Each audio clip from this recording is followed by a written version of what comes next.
Encerrando os avisos, hoje eu quero falar sobre um assunto que talvez para você não seja muito novo, mas o Senhor falou ao meu coração essa semana para falar sobre isso, por quê? Porque é um pilar da vida cristã. E volta e meia nós precisamos alinhar o nosso entendimento com aquilo que Deus tem para nós, concernente aos pilares cristãos. E hoje então eu quero falar, o título da minha mensagem é O Poder da Oração. Para muitos, oração é um rito religioso. Para muitos, oração é algo dificultoso. Basta você fazer um desafio para alguém sobre oração, você já vai saber o que a pessoa pensa sobre oração. Vou te dar um exemplo. Imagina que eu pegue aleatório alguém aqui agora. Você é cristão, amém? E eu pegue alguém aleatório e eu diga assim, você... Não vou apontar para ninguém ficar vermelho. Eu queria que você viesse orar aqui na frente agora por todos nós. Tem uns que vão fazer assim, ó. Vão desmaiar. Tem uns que vão começar a tremer. Tem uns que vão com o coração acelerar. E tem uns que vão dizer, eu não sei orar. É, não é? Então, não é algo tão corriqueiro assim falar de oração. Porque muitos têm uma visão de oração errada. Uma visão completamente distorcida do que é oração. Mas isso é produzido justamente por setas malignas que são enviadas na nossa mente, porque na verdade a oração, ela libera poder. A oração que é feita com fé, ela pode ressuscitar um morto. Ela pode curar um enfermo. Ela pode libertar um cativo. Então você há de convir comigo que a oração é a chave para todas as coisas. E a palavra de Deus fala muito sobre oração. Então hoje eu quero falar sobre esse princípio fundamental, eu posso chamar de pilar do cristianismo, mas que muitas vezes pouco valorizada. A oração muitas vezes tem pouco valor para algumas pessoas, mas ela é essencial na vida de um cristão vencedor. Então hoje eu queria falar sobre isso com você. Uma das coisas que eu queria começar falando aqui é que, se você for conhecer a história dos grandes homens de Deus, avivalistas, homens que ganharam muitas pessoas para Jesus na sua geração, homens que edificaram grandes obras para Deus, e você vê que muitas vezes pessoas estão atrás de princípios, conceitos, ensinamentos de como crescer, de como avançar, de como se tornar um cristão mais maduro, como se tornar mais íntimo de Deus. E quando fazem essas perguntas para esses grandes homens de Deus, todos eles, unanimemente, respondem a mesma coisa. O segredo de tudo que está acontecendo aqui é a oração. Um povo que ora, ele muda a história. Você pode falar ou você pode orar, são duas coisas diferentes. Falar pode ser palavras ao vento. Orar são palavras de fé. Mas oração não é como muitos aí ensinam. Oração é o seu relacionamento sincero com Deus. Não existem palavras específicas para uma oração. Oração não é feita de palavras, mas de coração sincero. E quando você, da sua maneira, do seu jeito, na sua simplicidade, você clama por Deus na sua dificuldade, a Bíblia diz que Deus não está com os seus ouvidos tampados para te ouvir. Na verdade, Ele está com as suas mãos estendidas para te abençoar. Mas Deus, Ele precisa que você expresse o seu desejo, porque Deus é diferente do diabo. O diabo, quando chega na vida de alguém, ele rebenta tudo, ele estoura tudo, ele destrói tudo. Mas quando Deus chega, Ele só entra na sua vida se você der permissão para Ele. E quando você permite que Deus trabalhe na sua vida, Deus entra e muda a sua história. Mas precisa ter uma permissão. E muitas vezes nós vamos dar essa permissão através da oração. Você lembra a primeira oração que você fez? Se você um dia já creu em Jesus, se você um dia já aceitou Jesus na sua vida, essa foi a primeira oração que você fez. Você convidou Jesus para morar no seu coração. E o que aconteceu, pastor? Ele veio. Ele não disse assim, só um pouquinho que eu vou ver como é que está a sua vida, deixa eu ver no livro aqui. Ih, está fazendo muita coisa errada, não vou. A Bíblia não fala isso, a Bíblia diz que é da vontade do Senhor que todo homem seja salvo e chegue ao pleno conhecimento da verdade. Que verdade é essa? É o Evangelho. Porque a Bíblia diz que o Evangelho é o poder de Deus para todo aquele que crê. Então, quando você crê na divina semente do Evangelho, e você faz um sinal para Deus, dizendo, eu aceito, eu reconheço que tu és o Filho de Deus, a Bíblia diz que imediatamente, é a única coisa que Deus faz imediatamente. Ele vem fazer morada no seu coração. O Espírito de Deus se conecta com o seu espírito. Há uma mistura. Você sabe que existem muitas misturas. O significado da palavra mistura não é só um. Existem vários significados para a palavra mistura.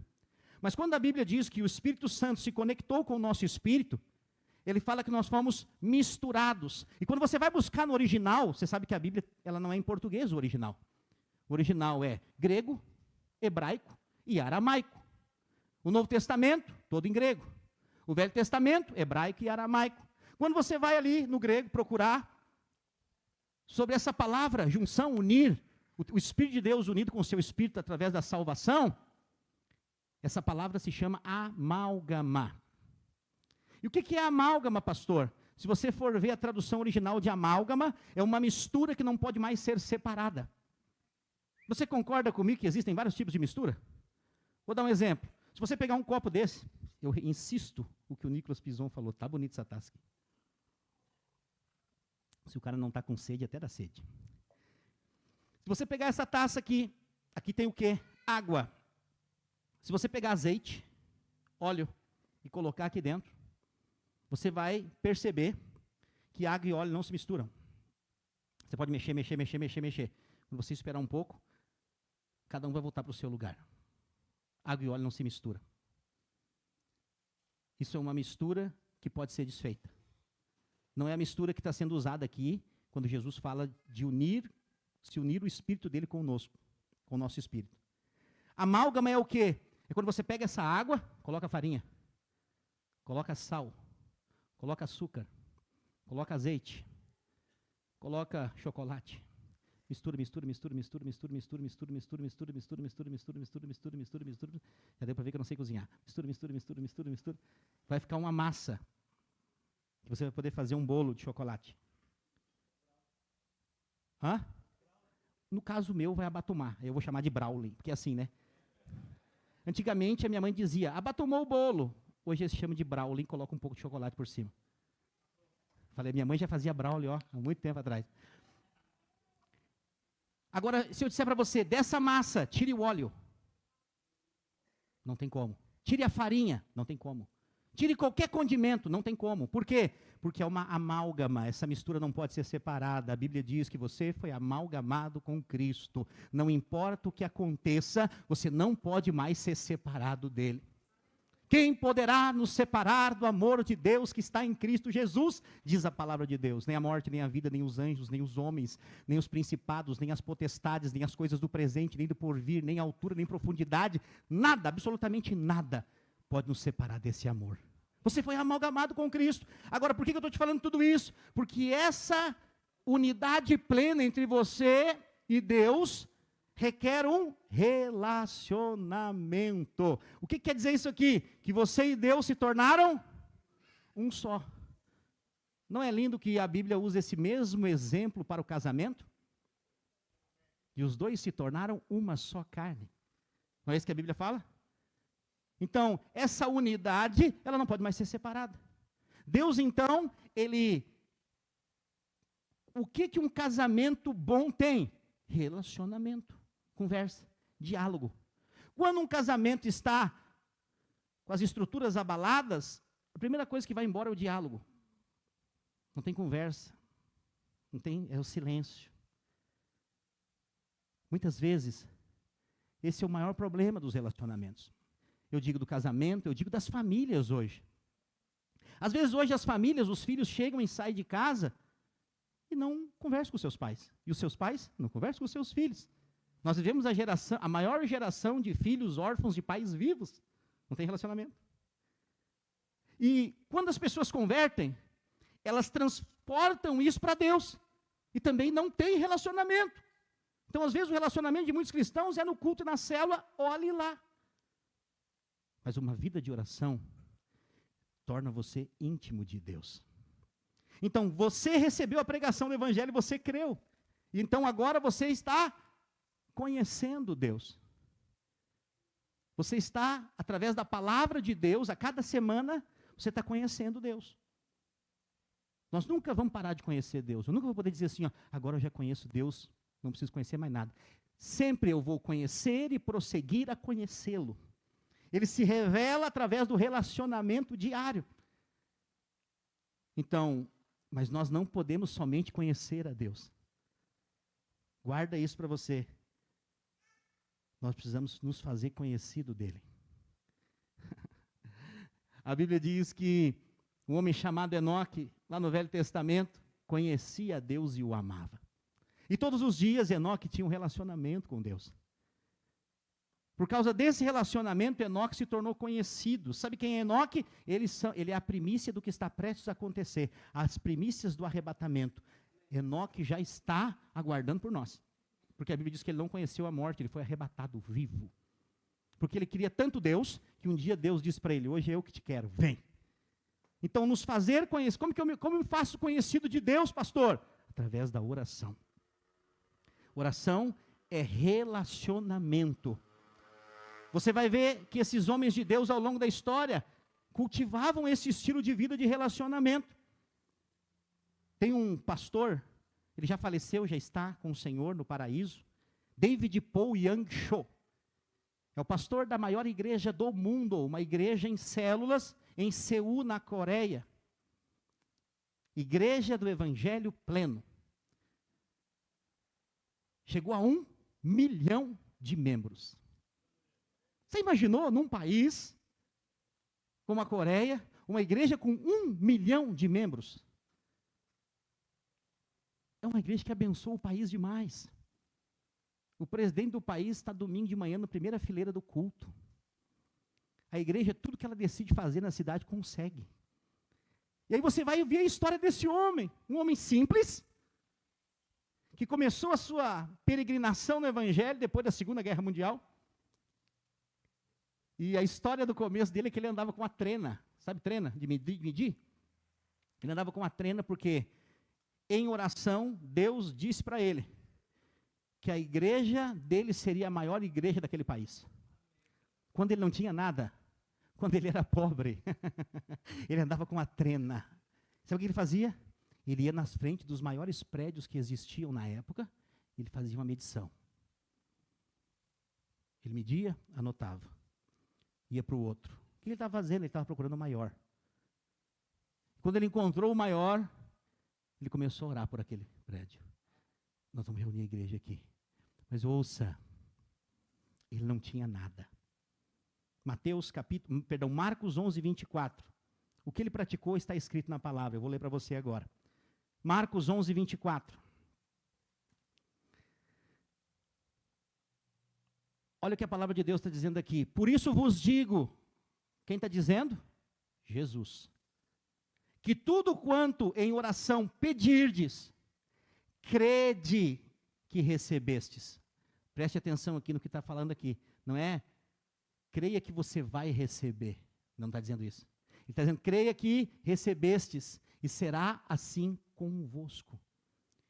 Ele está dizendo, quando você orar, pedindo algo para Deus, creia que você já recebeu aquilo que você pediu. Porque se você tiver esta fé, a sua resposta virá.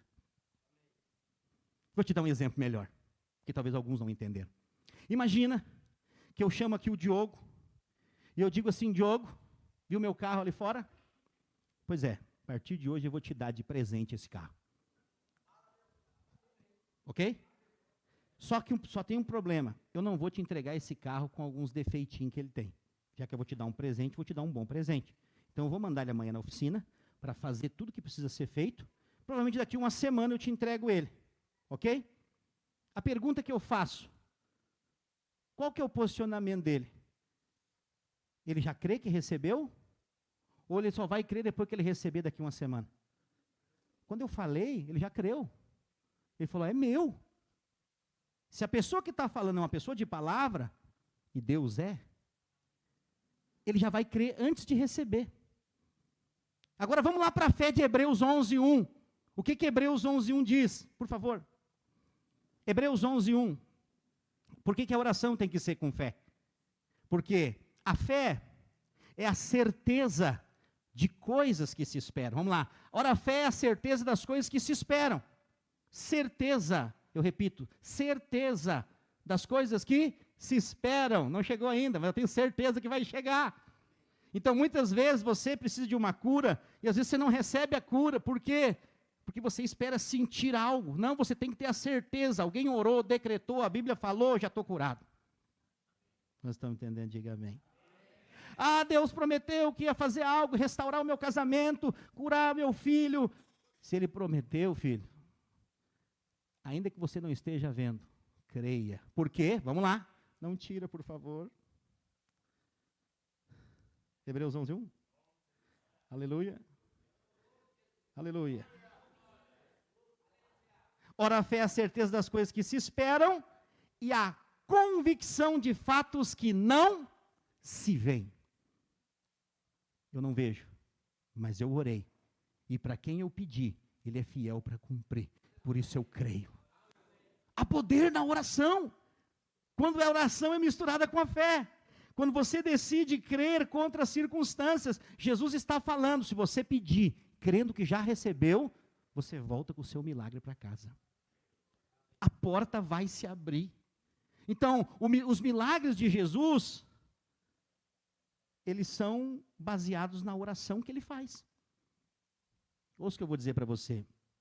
Nada, absolutamente nada acontece na terra sem que alguém ore primeiro. A condição para Deus fazer algo é alguém orar. A Bíblia é clara. A igreja de Cristo é que move a mão de Deus na terra. Como é que nós movemos a mão de Deus, pastor? Através da oração. Ah, pastor, eu queria tanto sentir mais a presença de Deus, ouvir o Espírito Santo. Eu vejo vocês falando aí, Deus falou comigo. E eu fico pensando, como que será? Será que Ele tem uma linha telefônica direto com o céu? Quanto mais intimidade, mais você sabe que é Ele. Qual que é o problema das confusões? Por que tem um monte de gente tomando decisão errada? Porque não percebe o Espírito. Está mais ciente do que está acontecendo fora do que está acontecendo dentro. É simples. Há alguém dentro de você que fala com você e te direciona. Pastor, mas tem um burburinho por fora. O barulho nem sempre é Deus. Sabia disso? A Bíblia fala que houve um terremoto e Deus não estava no terremoto. Houve uma tempestade e Deus não estava. Mas de repente, houve um cicio suave e Deus estava lá. Então você deve voltar-se para o seu espírito e ouvir a Deus, para onde Deus está direcionando o seu milagre, para onde Deus está direcionando o seu propósito. Porque todos aqui têm um propósito de Deus. Talvez alguns não encontraram ainda. Mas Deus vai te mostrar. E talvez Ele já está te mostrando. Só que às vezes você está preocupado com o barulho de fora. O que é o barulho de fora?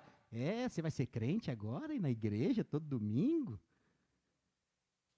Tu vai ver. Não é bem assim a vida. E tu vai ver as vozes. Essas vozes de fora, nem sempre é Deus falando. A voz do povo não é a voz de Deus. Deus fala interiormente. Deus vai falar com você lá dentro do íntimo do seu coração. Quando, pastor? Quando você voltar o seu coração para Ele. A Bíblia diz, invoca-me e eu te responderei. Todo aquele que clamar, terá resposta. Então, a nossa maneira de nos relacionar com o Pai é através da oração. Oração não é religião. Vou te falar como eu faço muitas vezes. Oração não tem um modelo. Não tem 5 passos para você orar. Não. Oração é relacionamento. Tem gente que acha que eu tenho que orar meia hora por dia. Chegou a minha hora e fica ali. Senhor, eu oro para isso, para aquilo. Acabou, graças a Deus. Pum, bate o portão, vai embora. Se oração é relacionamento, imagina. Relacionamento é o que você tem também com o seu cônjuge, não é? Imagina que você bota despertar de 10 em 10 minutos para dar um beijo na sua esposa. Despertou. Graças a Deus. E ela pergunta, por que você está me beijando? É porque eu botei despertar 10 minutos para não esquecer. Então quer dizer que na época que me ama é só para não esquecer? Entendeu o que eu estou dizendo? Isso vai virar o quê? Automático, frio, sem vida. Tudo que você faz que se torna automático, frio e sem vida, você pode fazer, mas não vai trazer resultado. Então, relacionamento com Deus é simples. Um dia alguém perguntou assim, pastor, eu posso orar deitado? Eu falei, como assim orar deitado? Me explica melhor. Eu chego às vezes cansado, de noite, eu deito na minha cama, eu começo a falar com Deus, Senhor, obrigado por esse dia, obrigado por tudo que o Senhor tem feito na minha vida, obrigado pela minha família. E quando eu vejo, pastor, eu já não estou mais nessa dimensão. E alguém me falou que isso é pecado. Eu falei, é pecado relacionar com Deus? Eu durmo no colo de Jesus toda noite. Se tem uma coisa boa é dormir falando com Ele, meu Deus do céu. Se tem uma coisa boa para você fazer, em vez de às vezes ficar no celular até pegar no sono, é falar com Ele, é dizer, obrigado Jesus, olha só. Sério, sabe o que eu falo para Deus às vezes? Eu chego na minha casa, esse dia estava frio. Esse dia estava frio. E eu falei assim, Senhor, eu entrei na porta da minha casa, entrei e falei, obrigado porque eu tenho uma cobertura que hoje não deixa a chuva chegar aqui dentro. Obrigado que eu tenho um cobertor quentinho, uma cama para dormir, Senhor. Obrigado porque meus filhos também têm, e nós comemos hoje pelo menos 3 vezes. Pastor, que bobagem é essa? Isso é gratidão, isso é relacionamento, é intimidade. O problema é que o negócio se tornou tão sofisticado e difícil que as pessoas pararam de relacionar com Deus, porque criou-se um estereótipo que você tem que chegar diante de Deus, excelentíssimo, excelso, Salvador. Não, Ele é seu Pai. Você precisa relacionar com Deus com base na intimidade. Se às vezes você tem algo dentro do seu coração, que você acha que as pessoas vão te acusar, te condenar, fala para Ele, Ele te entende, Ele conhece o íntimo do seu coração. Mas se Ele conhece, para que eu preciso falar, pastor? Porque Ele quer relacionamento. Quando você fala na intimidade para Deus, você libera o seu coração. Não existe coisa mais poderosa do que a oração. E esse pastor da maior igreja do mundo, sabe o que ele fez? Ele fala que a primeira coisa que a igreja adquiriu não foi um prédio para reunir. Eles compraram um monte. Tipo um sítio que tinha uma montanha. E eles cavaram cavernas para que vários irmãos pudessem estar orando escondido. Por causa da perseguição, das circunstâncias que na época tinha. E hoje, nos dias atuais, todo dia tem mais de 8.000 pessoas orando pelas celebrações.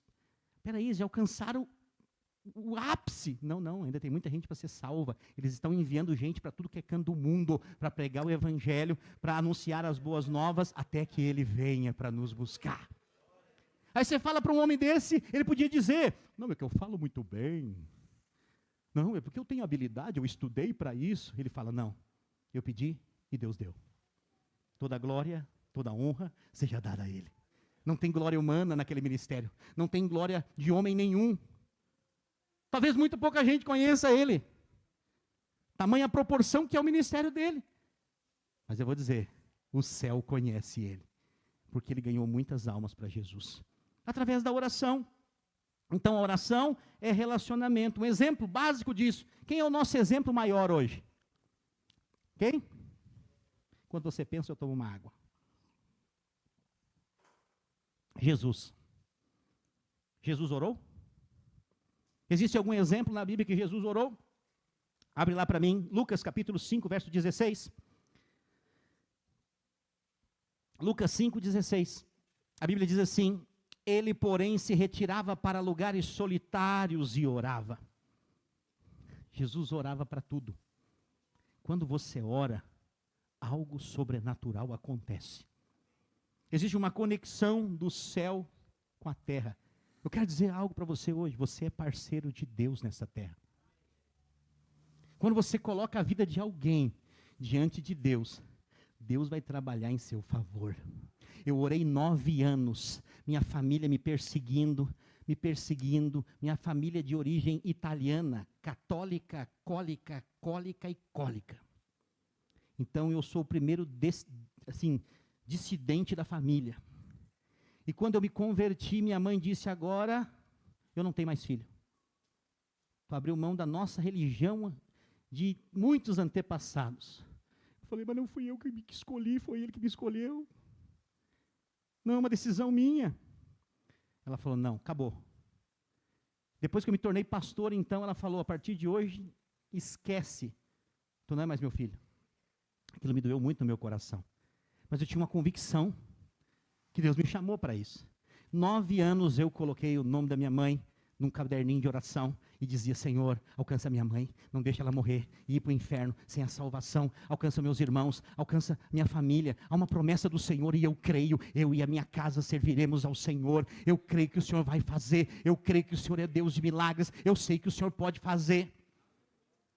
1 ano se passou e a perseguição só aumentou. 2 anos se passaram e a perseguição só aumentou. E era jejum, e era oração. E tem dias que eu nem conseguia falar mais, eu só chorava, ao ponto daquele papel desmanchar de tanta lágrima. Quando completou 9 anos, foi 18 jejuns consecutivos. O telefone toca.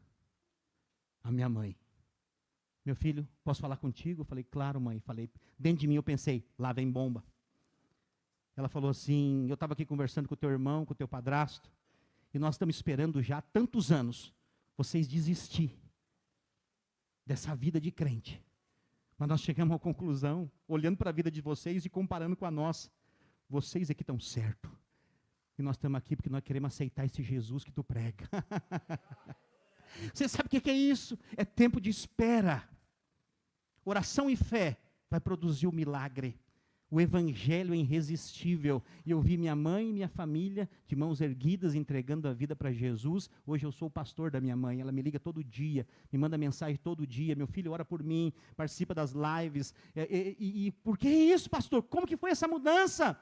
A oração é a chave para todas as coisas. Há poder quando você ora, quando você decide clamar por alguém. Há poder, Deus vai fazer. Ah, pastor, a minha família ainda não converteu. Talvez esse testemunho que eu contei seja para você edificar a sua fé e ter a certeza que se você está aqui, a sua casa vai servir a Deus. Deus não vai abandonar os seus. Continue orando, crendo. Então essa maneira de relacionar é baseada no quê? No que Jesus fez. Jesus orou, Jesus clamou e nós nos tornamos hoje então praticantes dessa fonte de poder que é a oração. A nossa oração tem poder quando a fé é manifesta. Por quê? Porque é dependência de Deus. Você sabe qual é a maior humilhação para alguém? É ter que pedir algo para alguém. Sabia? A maior humilhação é ter que pedir. O que as pessoas orgulhosas não fazem? Elas não pedem. Elas morrem e não pedem. Oração é o quê? É reconhecer que você não pode e pedir para Deus. Então isso é se humilhar. E o que a Bíblia fala sobre isso, pastor? Humilhai-vos diante da poderosa mão de Deus e Ele vos exaltará. Quando você decide pedir, Deus envia uma comitiva de anjo para trabalhar em seu favor. Obrigado. Está dizendo aí, é verdade. Você não dizer amém, o céu diz amém. Dependência de Deus é a oração. Lucas capítulo 6, versículo 12. Olha só, Jesus está prestes a escolher os seus discípulos. Aqui em Lucas 6, Jesus está prestes a escolher aqueles que ele ia treinar durante 3 anos e meio. O que ele fez, pastor? Naqueles dias, retirou-se para o monte a fim de orar e passou a noite inteira orando a Deus. O que acontece depois daqui? Ele desce e ele escolhe os seus discípulos chamando-os pelo nome. Sabe o que é interessante? A oração te torna sensível a quem Deus quer escolher. Mas quando Jesus escolhe, é uma loucura para quem vê ele escolhendo. Porque ele só escolhe quem foi reprovado pelos religiosos da época. Aquilo que a religião reprovava, Jesus aprovou.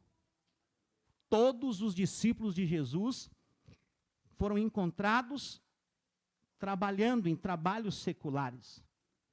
Isso quer dizer que eles foram rejeitados pelos rabinos da época. Eles foram reprovados no teste para se tornar rabino. Quem era reprovado voltava para assumir a profissão do pai. E ele se tornava a vergonha da família, porque não foi aceito pelo rabino, porque foi reprovado. Jesus está na beira da praia e ele vê os pescadores.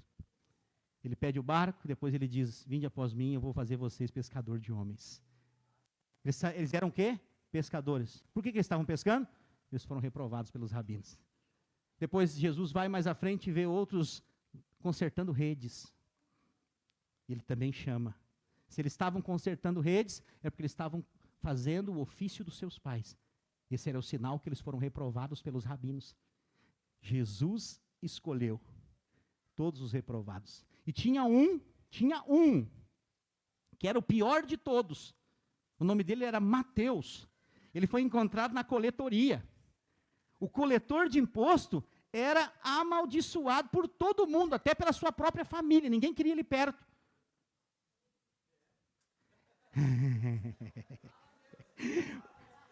Quando Jesus olha para Mateus, vai acabar bem a história, Mateus. Ninguém quis Mateus, mas Jesus quis. E o Novo Testamento começa com qual livro, Nicolas Pinzon? Mateus. E o livro do reino, que fala de tudo que vai acontecer, está acontecendo e acontecerá, Mateus. Pastor, eu sou o último da minha casa. Eu sou um angu de caroço, ninguém me quer. Eu estou dizendo para você hoje, Jesus te quer. Jesus pega você e de um carvãozinho ele te transforma numa joia preciosa. Jesus é especialista em pegar quem ninguém quer e transformar num estandarte para a glória dele. Você entendeu o que eu estou dizendo? Agora, essa vida de oração e essa dependência vai provar que você não pode e você depende dele. Oração é dependência. Quanto mais você acha que não consegue, que alguém pergunta assim: pastor, eu sinto vontade de ser líder de célula, mas eu acho que eu não consigo. Eu já falo para os irmãos, esse vai ser. Por quê? Porque justamente é para quem não acha que consegue. Porque quando fala assim, para mim é barbada, não, isso eu domino tranquilo. Deus não escolhe os capacitados, Ele capacita os escolhidos. Quanto menos você acha que pode, mais Deus disse, é esse que eu vou usar. É assim, e não sou eu que estou inventando isso, está escrito. Começa pela escolha dos 12. Então, a nossa oração, a oração da igreja, tem poder de mudar tudo. Quando você ora, não é só um rito religioso. Você está trazendo um decreto dos céus para a terra. Você está colocando a vontade de Deus lá nos céus para a terra. Então nós precisamos orar. Não como uma obrigação. Porque a oração é uma oferta a Deus. E o Nicolas Pinzon acabou de falar para nós que Deus ama quem dá com alegria. Esse relacionamento não pode ser um peso. Oh, tem que orar todo dia, porque o pastor vai perguntar. E se eu dizer que não? Eu não sou cuidador de ninguém. O seu relacionamento com Deus, quem define é você. Mas o meu papel é te ensinar. Porque um dia eu vou chegar diante dele. E eu vou dizer, eu ensinei. Tudo que o Senhor mandou ensinar. Tudo que estava escrito. O meu papel é ensinar e viver para que você possa também ver eu vivendo. É hipocrisia eu ensinar e não praticar também. Mas oração é relacionamento. Bote isso na sua cabeça. Não é religiosidade. Não é a questão de disciplina. Ainda que oração produza e requer disciplina, ela não é uma disciplina. Porque se você for, olha, aqui na videira tem um costume. Oramos, caminhando para lá e para cá. Lá na assembleia é outro costume. Ora de joelho. Outra igreja, ora assim. Qual que é o certo? O certo é falar com Deus. O certo é falar com Deus. Ah, de joelho? Não. Deus não está interessado no seu corpo, Ele está interessado no seu coração. O seu corpo vai deixar de existir. O seu coração na presença de Deus, você precisa só derramar esse coração na presença. Do jeito que você... Eu não sei falar direito, pastor. Não tem problema. Mas fala. Fala para Deus, qual que é a sua luta? Ah, pastor, um dia alguém falou assim, eu falou, pastor, eu tenho dificuldade de orar. Eu falei, amém, vou te ajudar. Bota aqui os teus alvos de oração, aquilo que tu mais quer. Eu não tenho nada para pedir, só para agradecer. Você acha que existe alguém assim? Hã? Ah, não, irmãos. Se você não tem nada para pedir, não vá embora sem pegar minha lista de oração. Ora pelas minhas, então. Eu tenho aqui, dá um rolo de papel higiênico se jogar assim. Tem muita coisa para pedir para Deus. Então, você precisa ter, eu falei isso para esse irmão, tu tem que ter um alvo de oração. Teu casamento está bom? Ah, na medida do possível tá, mas tem que estar ótimo. Então, ora para estar ótimo. Tua vida financeira, tu tem tudo hoje? Eu tenho tudo que eu posso para mim, para minha esposa e para o meu filho. Falei, é mesmo? Pode ofertar umas 3 inscrições do encontro aí para levar uns irmãos que não têm dinheiro? Ah, não tem. Então, podia orar por isso, para Deus te dar muito mais que tu precisa para abençoar os outros. Você entende que sempre tem que você pode pedir? Agora, eu vou estar pedindo para Deus, Deus honra, Deus fica honrado com o seu pedido, porque Ele é Pai. Deus tem condição? Ele tem. Todo pai com condição tem prazer em dar coisas boas para os seus filhos. Então, Deus, Ele tem condição, você pode pedir, Ele não vai ficar bravo com você. O problema não é esse, pastor, é que eu não me acho tão comportadinho como que merece. Esse é o problema, ninguém merece. Eu não mereço, você não merece, é tudo pela graça, mediante a fé. Você só precisa pedir e crer que já recebeu. Que vai acontecer. Então Deus, Ele é um Pai bom. Em Tiago capítulo 4, versículo 2 e 3. Tiago 4, versículo 2 e 3. Glória a Deus. Ele diz assim: cobiçais e nada tendes, matais e invejais e nada podeis obter. Viveis a lutar e a fazer guerras e nada tendes porque não pedis. Olha só, pedi, volta, 3. Pedi e não recebeis, porque pedis mal, para esbanjar em vossos prazeres. Então, primeiro Deus fala, você não pede. Mas Ele fala que todo aquele que pede, recebe. Mas Ele nos ensina a pedir com sabedoria. O que é pedir com sabedoria? Por que Ele está dizendo, pedir e nada tens? Para esbanjar nos seus prazeres, de forma errada. Eu já dei exemplos aqui, tem pessoa que fica brava comigo, mas essa é a vida de pastor. Comigo é assim, as pessoas me amam, ou elas me odeiam, não tem meio termo. Então assim, você pede um carro, mas você não tem idade para tirar a carteira. Esse pedido está certo? Não está. Se você pedir para o seu pai e seu pai te der, seu pai acaba sendo inconsequente, porque ele está te dando uma coisa que você não pode ter. É tenso falar sobre isso. Então, se você tem o desejo de ter um carro, o que você deveria pedir primeiro? A carteira. Ah, pastor, mas sabe como é que é? Eu queria comprar o carro primeiro para dar uma treinadinha. Ih, nem você acredita nisso. Nunca mais tira a carteira. Ele ainda vai aprender do jeito errado, quando for tirar a carteira, roda. Que não dá pisca, não... Então, o que acontece? É melhor ser da forma certa. Quem faz o certo, sempre vai florescer. O certo é esse caminho. Por que eu estou dizendo isso? Que ninguém erra? Não, não, não. Lembre-se que eu estou falando a respeito de oração hoje. E quando você pede para Deus, você pedir do jeito certo. Eu já tenho idade, pastor, 18 anos.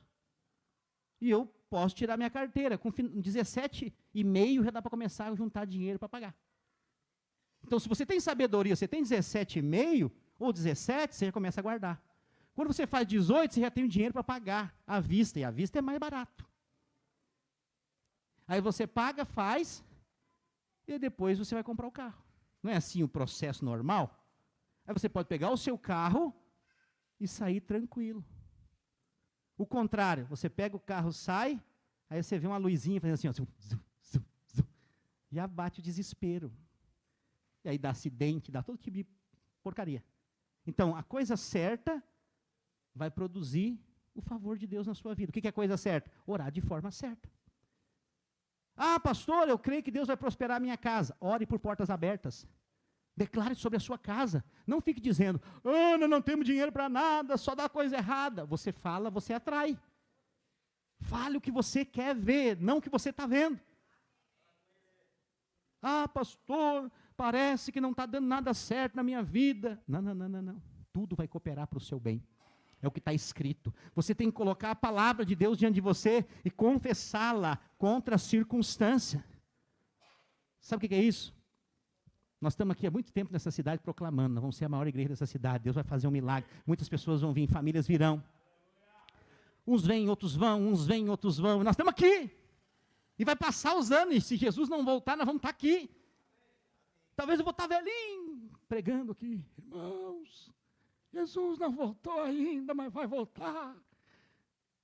Se ele não voltar até lá, eu creio que nós estamos nas vésperas. Eu creio que nós precisamos se apegar com Deus agora de todo o coração. Porque o foguete chamado igreja vai decolar. Nós precisamos estar conectados. Eu estou falando de oração hoje, por quê? Porque nós precisamos ter relacionamento. Deus está vindo buscar quem se faz conhecido dele. Deus não está vindo buscar todo mundo nesse primeiro momento. Há uma primeira chamada, que são aqueles que, quando ele vier, encontrarem fazendo a vontade dele. Então nós devemos orar, Senhor, me ajude a fazer a sua vontade. Orar de acordo com a vontade dele. E a vontade dele primeiro é que todo homem seja salvo. Então nós como igreja temos um compromisso com a salvação de vidas, de pessoas que serão atraídas para o centro da vontade de Deus. Então nós precisamos pedir a Deus, que é o nosso Pai, para nos dar pessoas, para abrir portas. Por quê? Porque Deus é bom. A Bíblia diz, Deus é bom e tudo que Ele faz é bom. Então Deus, Ele trabalha em cima da sua bondade. E Ele diz, a bondade e a misericórdia nos seguirão todos os dias da nossa vida.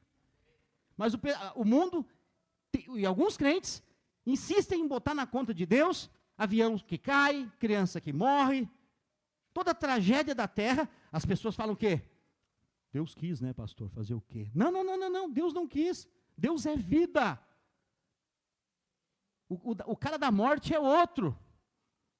Ele disse, eu vim para dar vida e vida em abundância. O que é essa vida em abundância? É você experimentar a vida em todas as áreas, mas também você receber a vida eterna, que é a continuação do que vai vir depois que nós partirmos dessa terra. Quando estamos entendendo, diga amém. Então, lembre-se, qual que é o compromisso de Deus? Ouvir Jesus. Porque só Ele é justo. Só Ele não tem pecado. Então, Deus só aceita o que vem por meio de Jesus. Pastor, então eu estou frito. Não, você não está não. Porque você está em Cristo.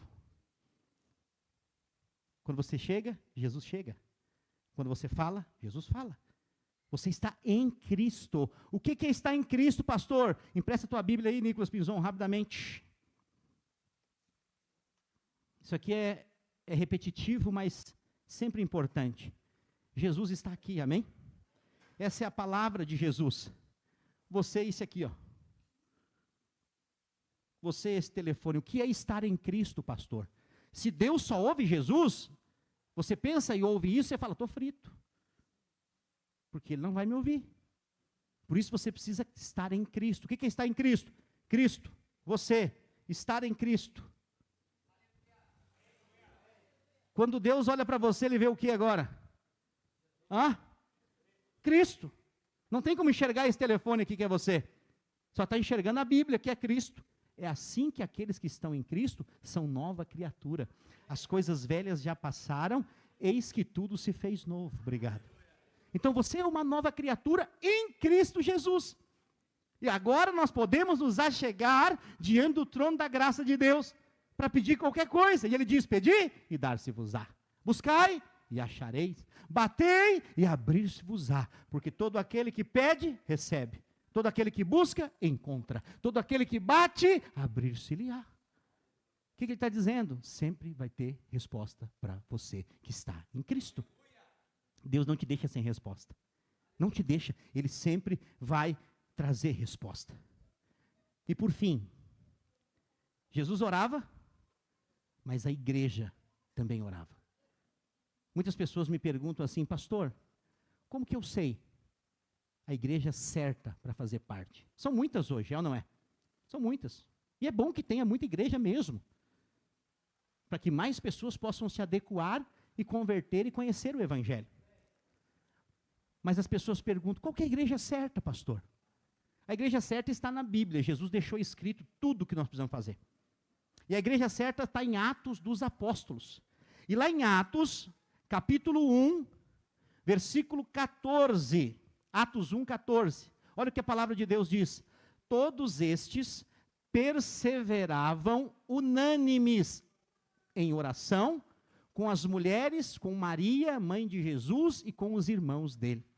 Olha aqui a cultura da igreja, uma igreja de oração. Pedro foi preso, ia ser morto. A célula reuniu, começou a orar. O que sabe o que aconteceu? Olha a oração poderosa. Um anjo, a oração da célula, da igreja, moveu um anjo do céu. Deus mandou um anjo visitar Pedro na prisão. Calcula comigo, olha bem a situação. Pedro está dormindo. Isso aqui já é um milagre. Ele sabia que no outro dia de manhã ele ia ser morto. Um dia antes, um dos discípulos foi morto. No outro dia ia ser ele. Como que um cara dorme sabendo que vai morrer no outro dia? Imagina, você sabe que vai morrer amanhã. Você perde o sono, vai embora. Você fica em pânico. Pedro estava lá, dormindo na cadeia. Se não bastasse dormir, o anjo vem para salvar ele, porque a igreja está orando. O anjo cutuca ele, Pedro, foi difícil acordar o homem. Foi difícil. Pedro acordou, ele estava meio ainda sonâmbulo. A porta se abriu sozinha, as portas do cárcere se abriram, e ele foi indo atrás do anjo, e a Bíblia fala que ele não teve, ele achou que estava sonhando. Quando ele viu, ele estava fora da cadeia, e ele foi lá, para a casa onde é que ele estava orando. Ele bateu na porta, um servo que estava orando lá dentro veio abrir e falou, quem é? Porque estava com medo da perseguição. É Pedro, fecha a porta, deixa lá na rua. Pedro está aí fora.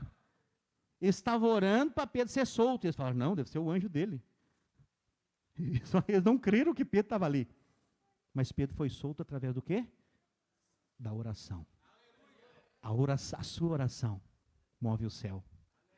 Pastor, eu não tenho como ir, mas tem uma pessoa lá e tal, precisando. Você não precisa ir. Você ora e Deus manda os anjos trabalhar em seu favor. A Bíblia diz que Deus dá ordem aos seus anjos ao seu respeito, para que te guarde em todos os seus caminhos. Às vezes tem lugar que eu não consigo ir. O fulano está na UTI no hospital, não pode entrar. Mas ele pode. Senhor, entra lá agora na UTI. Toca no topo da cabeça a planta dos pés, remove todo o espírito de morte, toda a enfermidade, levanta essa pessoa que está condenada à morte para a vida de novo, e depois chega a mensagem no grupo, os médicos disseram que vão rasgar o diploma, não sabem nem o que vão fazer, porque a pessoa estava morta e agora está viva. Esse é o poder da oração.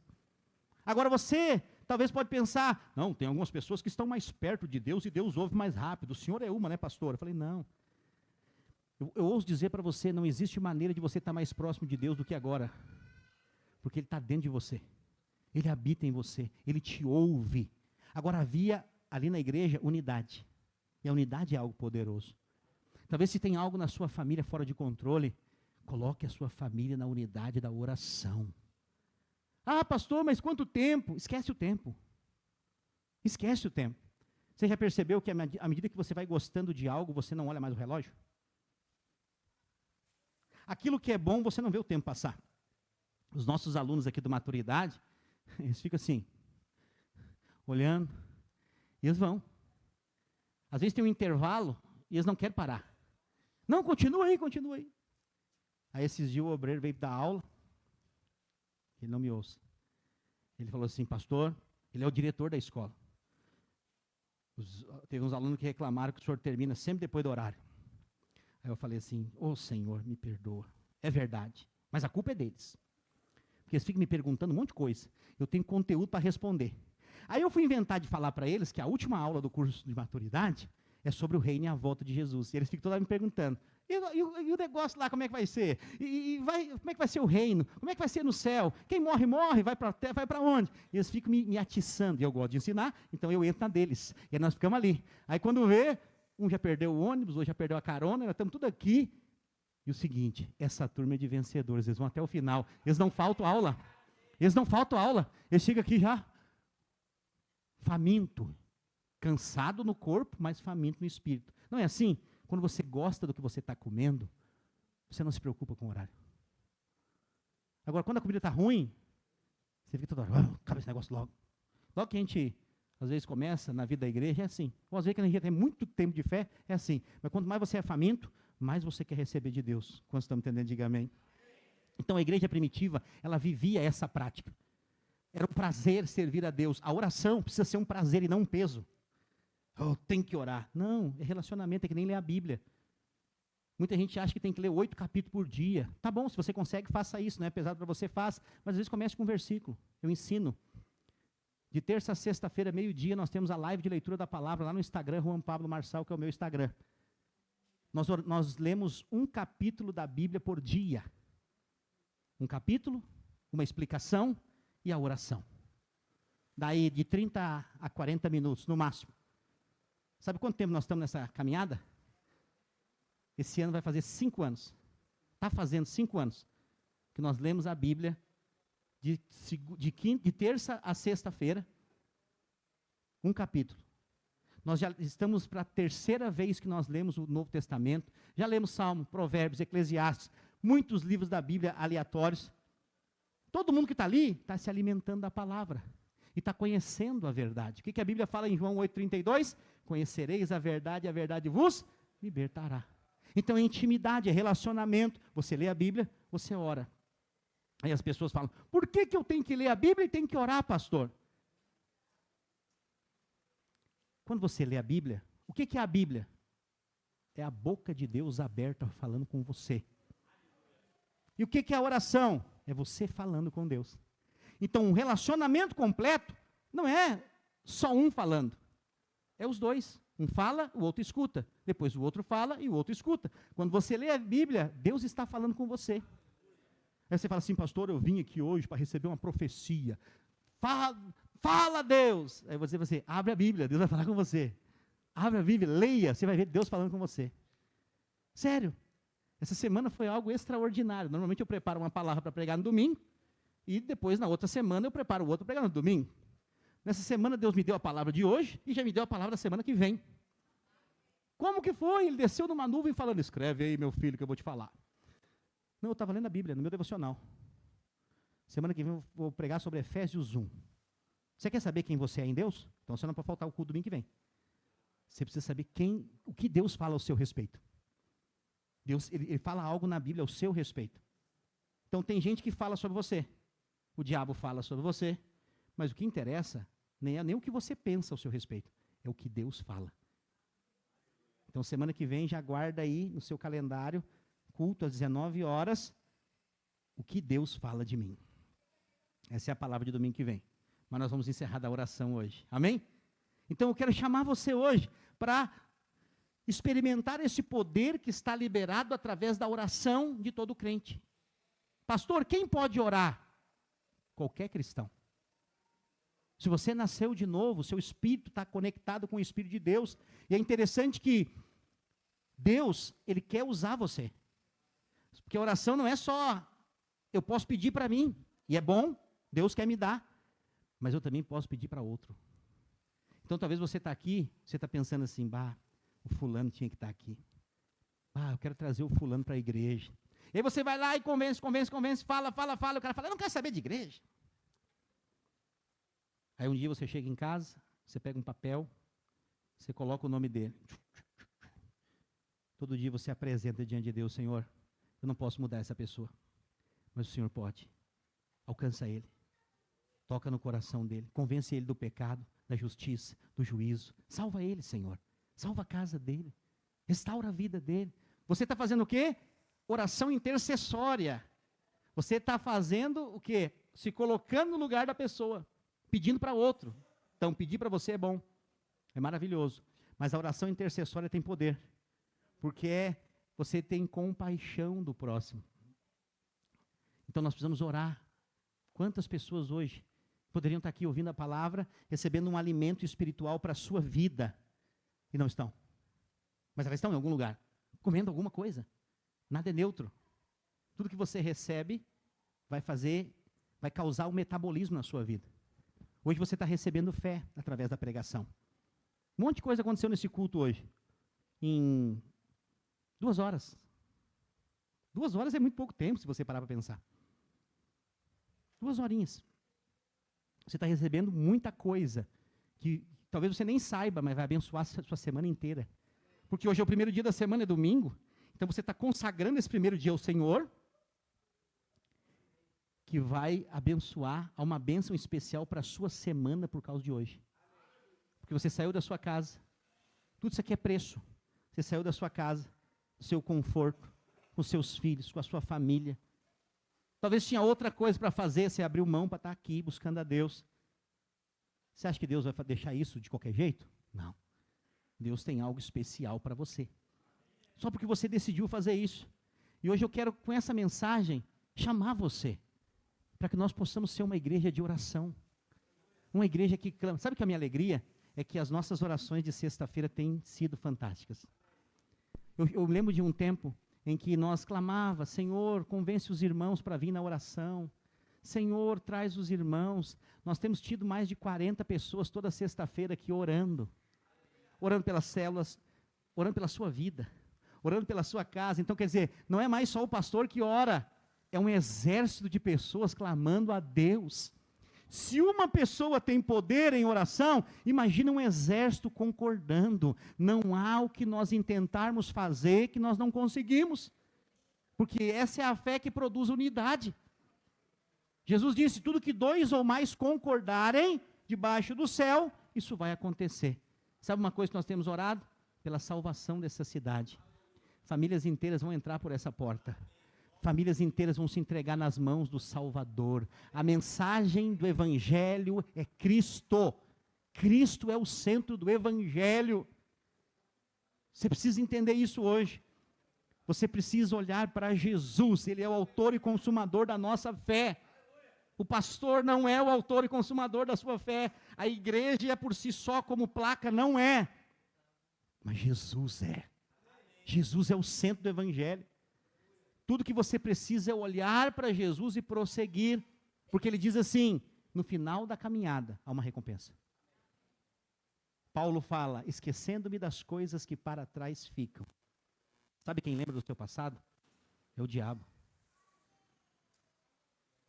Ele fica só lembrando do seu passado. Por que que o diabo me lembra do meu passado, pastor? Porque o teu passado te faz olhar para trás. E se você olhar para trás, você perde o foco do que está na frente. Por isso que Paulo diz, esquecendo-me das coisas que para trás ficam, prosseguindo para as que diante de mim estão, eu prossigo para o prêmio, para o alvo da soberana vocação de Deus em Cristo Jesus. Eu quero dizer para você, pastor, eu estou com vontade de desistir, vontade de parar, voltar atrás. Só um pouquinho, espera mais um pouquinho. Segura mais um pouco, que já já nós estamos voltando para casa. Segura, não desiste, não para agora. Coisa mais terrível vai ser naquele dia, pessoas que desistiram um dia antes. Não para, espera um pouquinho. Já já nós estamos voltando para casa. Já já nós não vamos estar mais nesse mundo como estamos hoje. Então nós precisamos permanecer. Queria que você ficasse de pé no seu lugar.